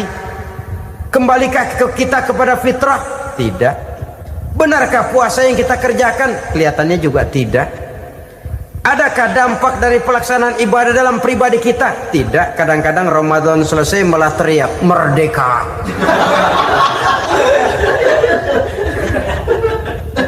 Kalau tadinya Ramadan dia merasa terhalang, mau keluar siang, mau makan siang, bulan puasa, mau minum siang, bulan puasa, mau gandengan, bulan puasa. Ramadan selesai, kibarin bendera, teriak merdeka. Lalu kembali merajalela. Saudara-saudara, dampaknya tidak akan kelihatan. Padahal puasa yang baik, la'allakum tattaqun, membentuk manusia yang bertakwa kepada Allah Azza wa Jalla. Nah, sekarang apa kemudahan dan keistimewaan yang akan diberikan Allah kepada mereka yang sampai kepada tingkat takwa ini? Al-Quran menjelaskan, pertama, may yattaqillaha yaj'al lahu makhraja. Barang siapa yang bertakwa kepada Allah Subhanahu wa Ta'ala, maka dia akan diberikan makhraja. Makhraja itu jalan keluar dari segala macam kesulitan. Jalan keluarnya ada saja. Menurut ukuran kemampuan dia tidak mungkin, mustahil, tidak bisa, mana mungkin. Tapi pada waktunya ada saja jalan keluarnya. Termasuk jenis yang yaj'al lahu makhraja. Orang yang bertakwa kepada Allah selalu diberikan jalan keluar dari segala kesulitan yang dihadapinya. Siapa sih orangnya yang tidak pernah sulit dalam hidup ini? Siapa orang yang tidak pernah mengalami kesulitan? Tapi kadang orang menilai, itu kelihatannya hidupnya enak aja ya, kayaknya nggak pernah mengalami kesulitan. Sebenarnya bukan tidak pernah mengalami kesulitan, Allah selalu memberikan jalan keluar dari segala kesulitan yang dihadapinya. Lah kalau Allah yang memberikan jalan keluar, tentu sangat mudah sekali. Orang yang bertakwa diberikan jalan keluar dari segala macam kesulitan. Satu, Yang kedua, wa yarzuqhu min haitsu la yahtasib.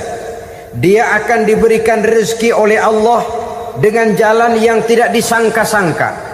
Rezekinya datang dengan cara yang tidak disangka-sangka. Gajinya mungkin kecil tapi penghasilannya gede, kan itu yang penting. Gaji dan penghasilan kan lain tuh. Boleh jadi gaji kecil asal penghasilan gede, kan nikmat hidup itu. Nah, penghasilan ini ada yang bisa kita perkirakan. Bisa kita perkirakan. Misalnya gaji itu tadi. Kalau saya kerja, gaji saya begini. Ada rezeki yang masuk min haitsu la yahtasib. Tidak kita sangka-sangka, tidak kita duga-duga, tahu-tahu ada saja rezeki. Datang orang bawa persoalan yang mendatangkan hasil. Sebab rezeki, jodoh, maut memang seperti bayangan. Kita uber-uber dia lari, kita diem dia diem. Kan gemesin itu. Bayang-bayang itu begitu. Kita kejar, dia lari. Rezeki juga begitu. Kita diam, dia diam. Setengah mati yang namanya rezeki kita cari, kita uber, ngobek sampai ratusan bohong kita kerjain. Tapi memang belum waktunya, ya sulit untuk tembus. Tapi kadang-kadang giliran kita nongkrong di rumah, datang orang bawain rezeki. Itulah yang namanya rezeki. Tapi ini untuk orang yang bertakwa. Kalau tidak punya kredibilitas takwa, jangan lalu pakai ayat ini. Diberikan Allah dengan rezeki dengan jalan yang tidak disangka. Kan ada ayatnya dah. Kita mah manteng aja di rumah dah. Ntar juga tuh rezeki datang. Ini fasilitas yang diberikan kepada orang yang wa may yattaqillah, bertakwa kepada Allah, yarzuqhu min haitsu la yahtasib, diberikan rezeki dengan cara yang tidak disangka-sangkanya. Maka kadar ketakwaan jangan membuat kita buruk sangka. Tuh orang ya nggak kemana-mana, duitnya ada aja. Kalau dia takwa, Allah berikan jalan keluar. Yang lantas ngelihat kiai orangnya ahli ibadah, ilmunya tinggi, akhlaknya luar biasa, takwanya tinggi, rezekinya lancar, lalu husnuzon nih kiai nggak kemana-mana, duitnya banyak, miara tuyul kali ini. Itu termasuk jaminan Allah yang masuk kategori min haitsu la yahtasib. Yang ketiga, yaj'al lahu min amrihi yusra, dimudahkan segala urusannya. Dimudahkan segala urusannya. Kemudian yang keempat, yukaffir anhu sayyiatihi wa yu'azzim lahu ajra, diampuni segala kesalahannya dan dibesarkan pahala kebaikan yang dikerjakannya. Maka mudah-mudahan puasa yang kita kerjakan mengantarkan kita kepada ketakwaan kepada Allah, dan takwa membuka janji Allah kepada kita di dalam kehidupan ini. Inilah saja yang kita bicarakan pada pertemuan ini. Mudah-mudahan ada manfaatnya. Terima kasih atas segala perhatian. Mohon maaf atas segala kekurangan. Usikum wa nafsi bitaqwallah. Wassalamualaikum warahmatullahi wabarakatuh. Waalaikumsalam.